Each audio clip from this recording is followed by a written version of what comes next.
ओम शांति। आज 10 तारीख के बाबा के महावाक्य हैं। बाबा ने कहा, मीठे बच्चे, बाबा तुम्हें हद और बेहद का ज्ञान दे करके फिर इससे भी पार घर ले जाते हैं।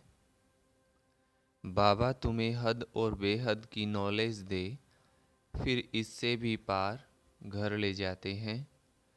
सतयुग त्रेता है हद, द्वापर कलयुग है बेहद। अब ये कैसे हैं, ये बाबा मुरली में डिटेल करेंगे। प्रश्न है आज की मुरली से, बाबा द्वारा मिला हुआ ज्ञान, बाबा द्वारा मिले हुए ज्ञान में मजबूत कौन रह सकता है? उत्तर है, जो पूरा पवित्र बनता है। पवित्र नहीं तो ज्ञान धारण नहीं होता है। पवित्र सतो प्रधान बुद्धि में ही सारा ज्ञान धारण होता है। वही बाबा समान मास्टर ज्ञान सागर बनते हैं।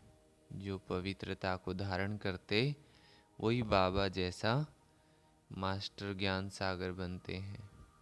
प्रश्न है, दूसरा प्रश्न है, पुरुषार्थ करते करते तुम बच्चों की कौन सी स्टेज बन जाएगी?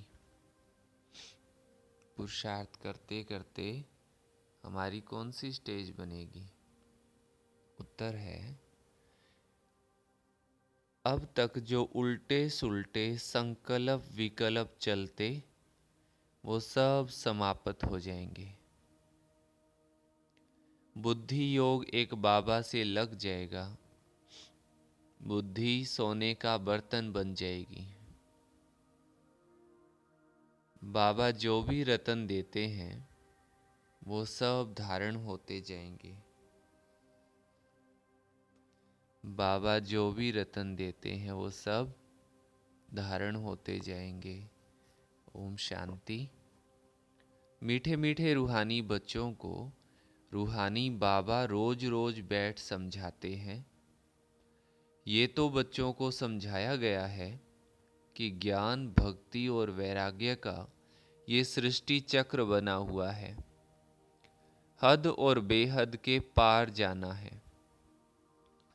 कहा जाता है हद बेहद से पार, तो बुद्धि में ये ज्ञान रखना है कि हद और बेहद से पार जाना है। बाबा के लिए भी कहा जाता है हद बेहद से पार, इसका भी अर्थ समझना चाहिए। रूहानी बाबा रूहानी बच्चों को टॉपिक पर समझाते हैं, ज्ञान, भक्ति, पीछे है वैराग्य। ये तो जानते हो, ज्ञान दिन को कहा जाता है जबकि नई दुनिया है, वहाँ भक्ति नहीं होती, वो है हद की दुनिया। वहाँ बहुत थोड़े मनुष्य होते हैं, फिर धीरे धीरे वृद्धि को पाते हैं। आधा कल्प के बाद भक्ति शुरू होती है। जब ज्ञान अर्थात दिन है तो कोई संन्यास धर्म नहीं है, वैराग भी नहीं है। संन्यास व त्याग वहाँ होता नहीं है। ये सब बातें बुद्धि में रहनी चाहिए। धीरे धीरे सृष्टि की वृद्धि होती जाती है। जीव आत्माओं की वृद्धि होती है। आत्माएं परम धाम से आती रहती हैं। हद से शुरू होता है। इस समय इसको कहा जाता है बेहद। पहले आत्माएं हद में थी, सतयुग त्रेता में पाठ बजाती थी। कहाँ 9 लाख मनुष्य, कहाँ 500-600 करोड़, चले जाओ बेहद में। ऊपर बाबा ने हद और बेहद की जो बात की थी, अभी बाबा उसका स्पष्टीकरण हमें देते हैं।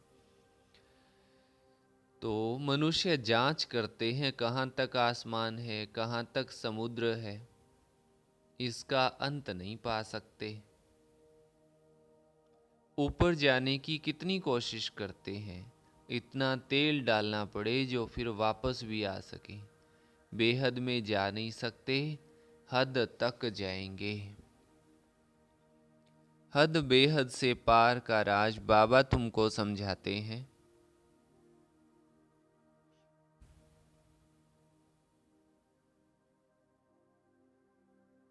हद बेहद से पार का राज बाबा हम बच्चों को समझाते हैं।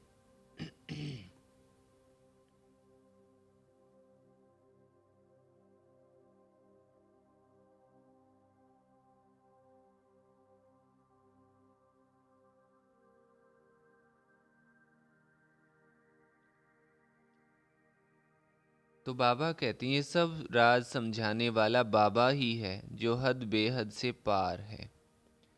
तो बाबा बैठ तुमको रचना के आदि मध्य अंत का राज समझाते हैं।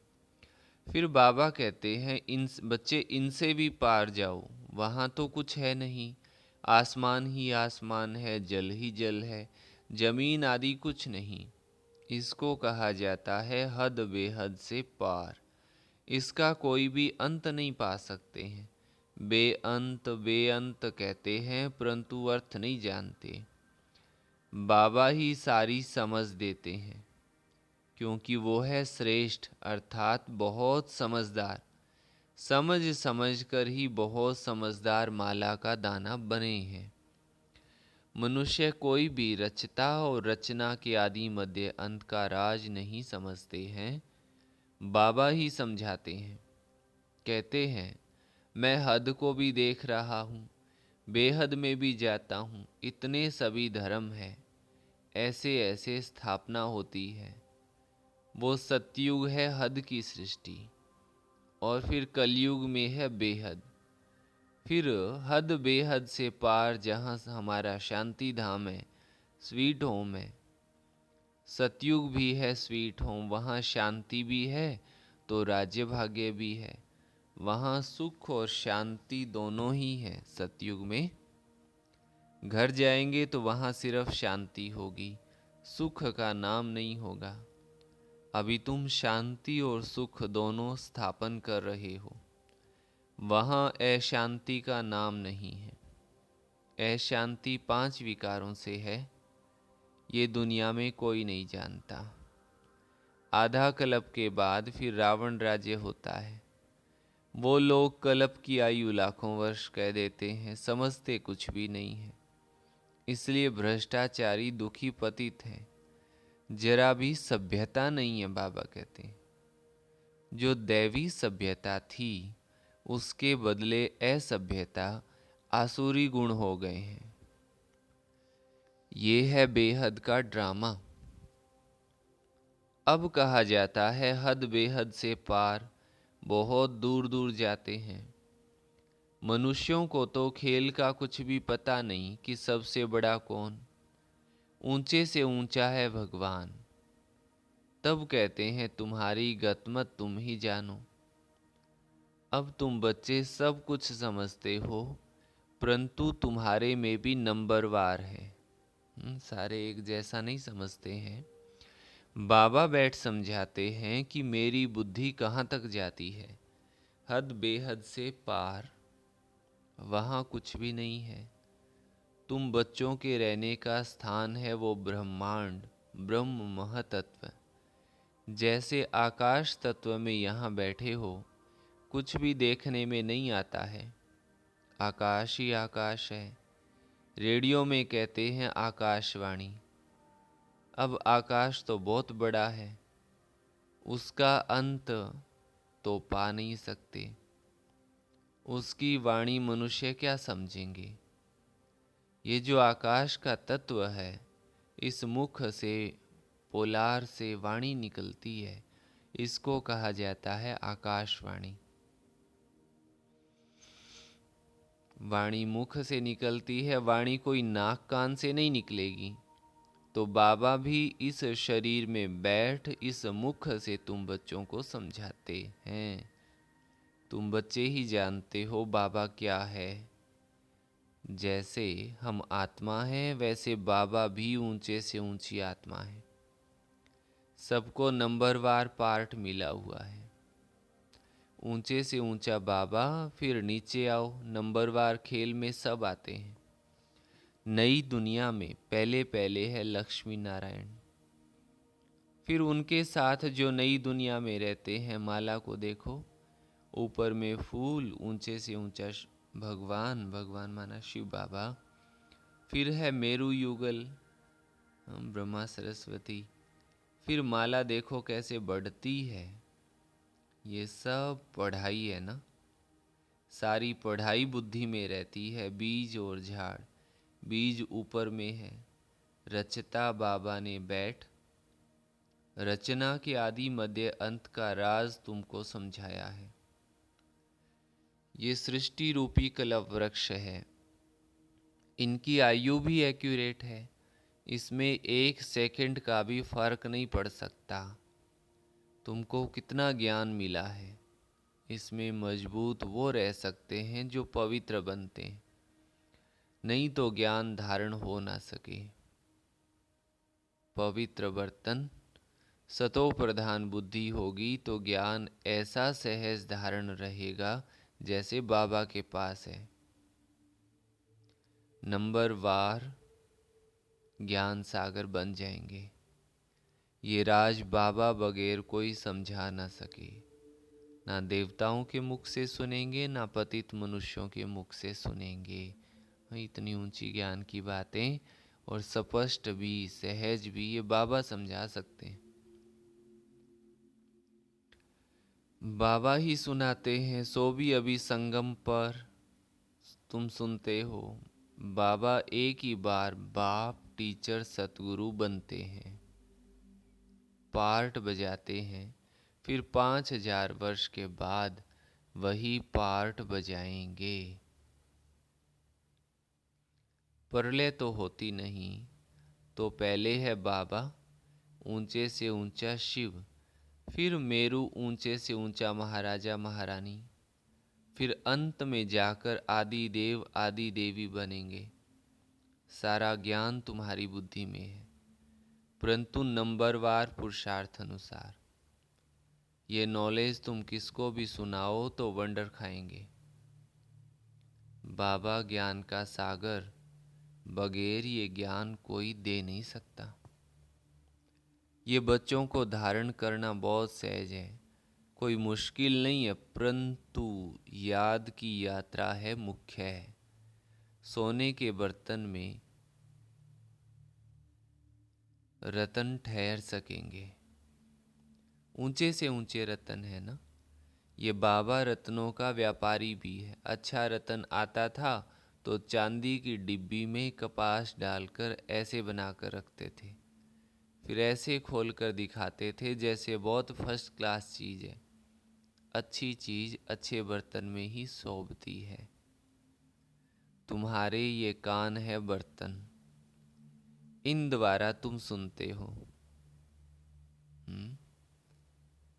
धारणा करते हो। तो ये सोने का पवित्र बर्तन चाहिए, अर्थात बुद्धि योग बाबा के साथ पूरा होना चाहिए। बुद्धि योग ठीक नहीं होगा तो कोई बात ठहरेगी नहीं। उल्टे सुल्टे संकल्प भी नहीं उठने चाहिए। कोई भी बाबा कहते उल्टे सीधे संकल्प भी नहीं उठने चाहिए। तुम्हारी बुद्धि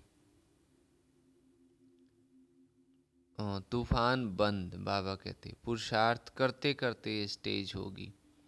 बुद्धि को सब तरफ से निकाल, मेरे साथ लगाते लगाते बर्तन सोना हो जाएगा। दूसरों को भी दान देते रहो। भारत महादानी है, भारत में धन आदि बहुत दान करते हैं।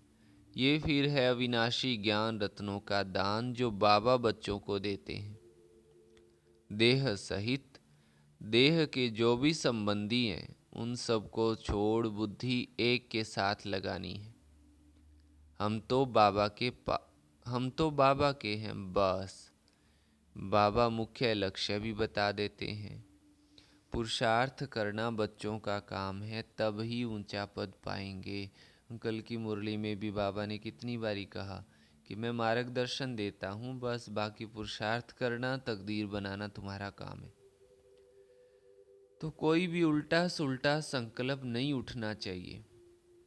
बाबा है ज्ञान का सागर, हद बेहद से पार सब राज समझाते रहते हैं। मैं हद बेहद से पार चला जाता हूँ, तुम भी हद बेहद से पार हो, संकल्प आदि कुछ नहीं। फिर तुम भी पार चले जाएंगे। ग्रस्त व्यवहार में रहते कमल फूल समान बनना है। कैसा बनना है? हाथों से काम करते जाओ और दिल से शिव बाबा को याद करते जाओ। चलते चलते कई बच्चे टूट भी पड़ते हैं, नापास हो पड़ते हैं, तुमको सब मालूम पड़ जाएगा। अच्छे अच्छे महारथियों को भी माया हप कर गई, आज नहीं है। बाबा को छोड़कर जा कर के माया की शरण लेते हैं।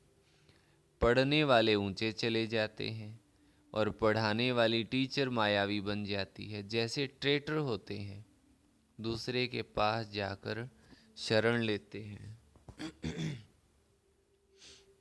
जो शक्तिशाली देखते हैं, पावरफुल देखते हैं, उस तरफ चले जाते हैं।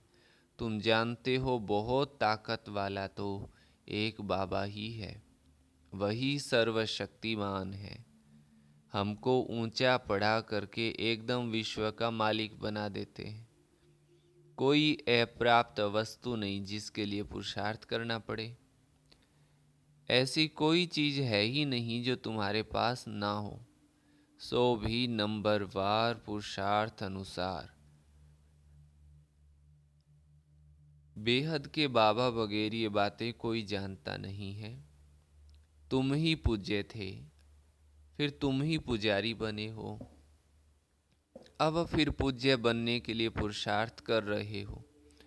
जितना बाबा की याद में रहेंगे तो माया के तूफान खत्म होते जाएंगे।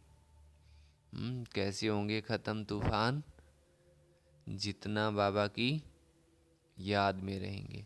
हातम ताई का खेल दिखाते हैं।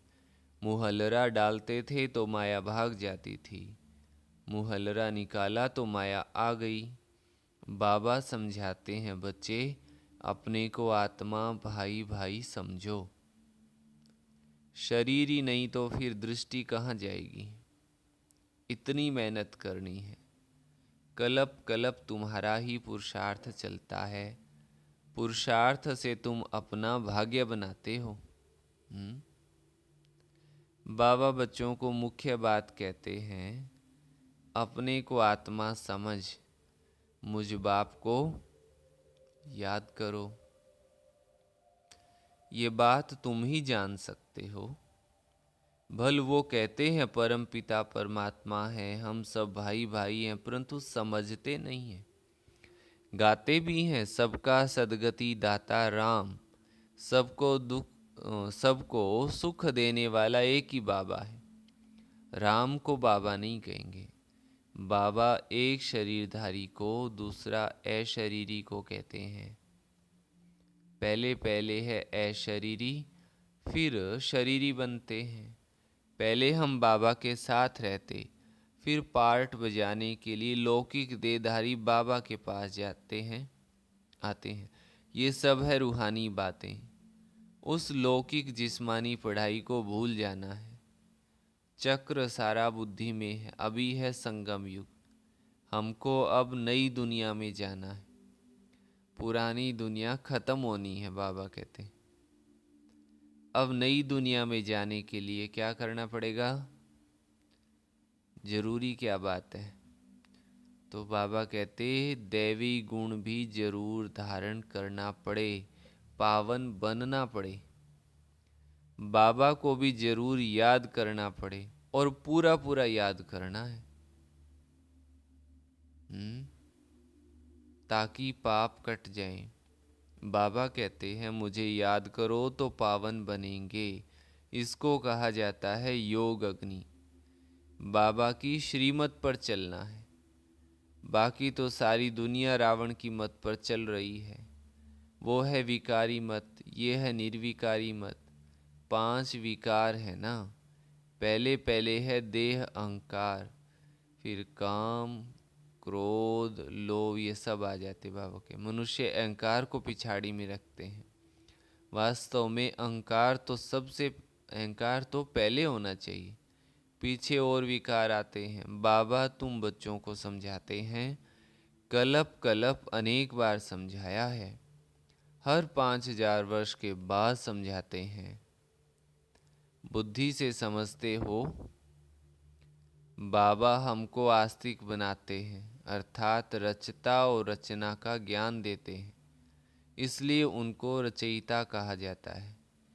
यूं तो अनादि रचना है, फिर भी समझाने वाला एक है, उसमें सारा ज्ञान है अनादि बना हुआ ड्रामा, कोई बनाता नहीं है। वो हद का ड्रामा शूट करना होता है, ये तो बड़ा बेहद का ड्रामा है, ये अनादि शूट किया हुआ है, बना बनाया है। इस ड्रामा में जरा भी फर्क नहीं पड़ सकता। बेहद ड्रामा का चक्कर चलता रहता है। हम तमो प्रधान से सतो प्रधान, फिर सतो प्रधान से तमो प्रधान बनते हैं। पवित्रता की ही मुख्य बात आती है। पवित्र दुनिया में कितना सुख है, पतित दुनिया में कितना दुख है। आधा कल्प सुख धाम, आधा कल्प दुख धाम। ये राज भी तुम्हारी बुद्धि में ही है, दूसरा कोई नहीं जानता। अच्छा, मीठे मीठे सिकी लधे बच्चों प्रति माता पिता बाप दादा का याद प्यार और गुड मॉर्निंग। रूहानी बाप की रूहानी बच्चों को नमस्ते। हम रूहानी बच्चों की रूहानी माता पिता बाप दादा को याद प्यार गुड मॉर्निंग और नमस्ते।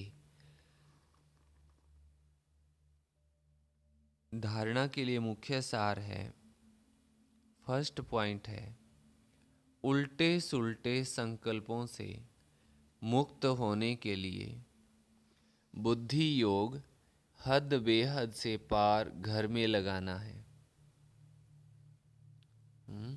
हद बेहद से पार घर में बुद्धि योग लगाएंगे तो उल्टे सुल्टे संकल्पों से मुक्त हो जाएंगे। दैहिक दृष्टि समाप्त करने के लिए आत्मा भाई भाई हूँ, ये अभ्यास पक्का करना है।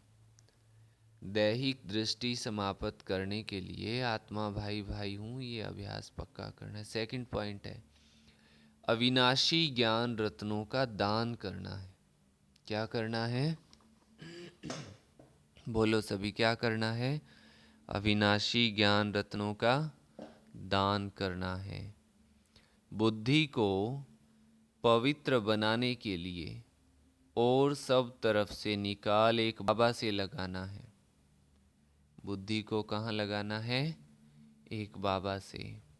वरदान दिया बाबा ने, स्वयं को बाबा वाले कर, स्वयं को बाप हवाले कर, बुद्धि से भी समर्पित होने वाले डबल लाइट भव।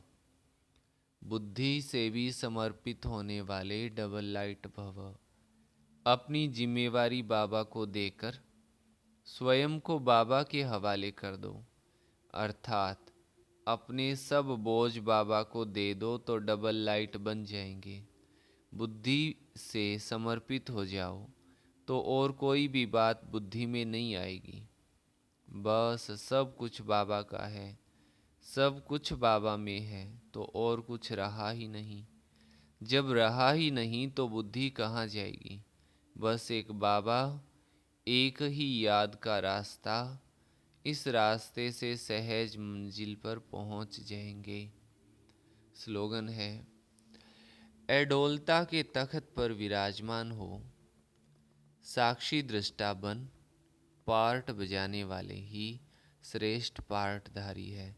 अडोलता के तख्त पर विराजमान हो, साक्षी दृष्टा बन, पार्ट बजाने वाले ही श्रेष्ठ पार्टधारी है। अच्छा, ये थी बाबा की आज की मुरली और अभी पॉइंट रिपीट कराएंगे। ओम शांति।